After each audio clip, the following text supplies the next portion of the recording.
with that said, let's go ahead and move on to some Ethereum technical analysis. Then we'll read some chat and then we will wrap it out. Guys, the first thing I want to show you here is the TD sequential, because we're seeing the same thing happen on Ethereum's US dollar chart as we saw happen on Bitcoin, but even more severe.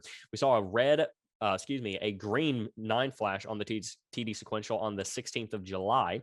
That indicated that we had been overextended to the downside. It indicated that we had pulled back too far and the market needed to reset and needed to rally. And now that's what we're seeing. You can see that there was a discoloration right here as we ignored the TD sequential 9 flash for too long. And that indicated that we were going to rally. And that's exactly what we did. Just like we saw on Bitcoin, we're now looking at a bullish engulfing candlestick formation. That is a good sign for anyone who is looking to be long on Ethereum. And I was talking about how Bitcoin, I'm hesitant to really go into a long position over here, but on Ethereum, there might actually be a good argument for it. And I'll show you why. We've been in a downtrend for the last 14 days or so, and we pulled back 30%. We pulled down to our recent local low of around $1,770. And we also breached this level of support right here. Ethereum has had a pretty major correction. Its resistance level is up here close to $2,100. So there actually is a potential trade sitting in here right here. If you were to enter a long position right about here and then use a very conservative stop loss, probably right above this downtrending level of support that we have based on this high over here on the 20th of February, this high here on the 13th of March, this bottom here on the 19th of April and the 22nd of May, then you would be able to get a roughly 2 to 2.5x risk to reward ratio. So I think there is a pretty decent trade going on here on Ethereum. I have a feeling that Lux Algo is also going to have a buy signal down here on the 4-hourly chart. Might be wrong, but we'll see. Yep, looks like we have a buy signal here on Lux Algo.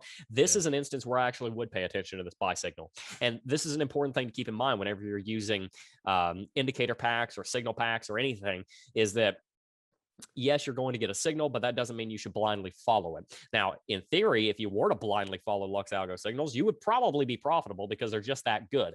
That being said, as analysts, we don't do that. We do our own thinking for ourselves, and we use these signals, and we make sure that they are being very helpful to us, but we also don't rely solely on them. So there's a buy signal here, and based on all of the other technicals I'm looking at, I think that it's going to result in some uptrending. Anyway, let's look here at the 4-hourly chart, because we also have a bullish MACD cross going on here. It's definitely a good sign. We're going to look for any kind of bullish RSI divergence, and in fact, we have some. Take a look at this uptrend right here and this downtrend right here. That is classical bullish RSI divergence, and it is indicative of an uptrend. Remember, on RSI divergence, it's very difficult to remember every single type of RSI divergence. There are literally hundreds of them. You don't need to remember all of that. You can always look up a cheat sheet online, but a general rule of thumb to keep in mind is that if your RSI divergence shows up on the bottoms, that being the support, it's bullish. If the RSI divergence shows up on the tops, the resistance, it's bearish. So we're seeing bullish RSI divergence right here. We have resistance sitting up at $2,100.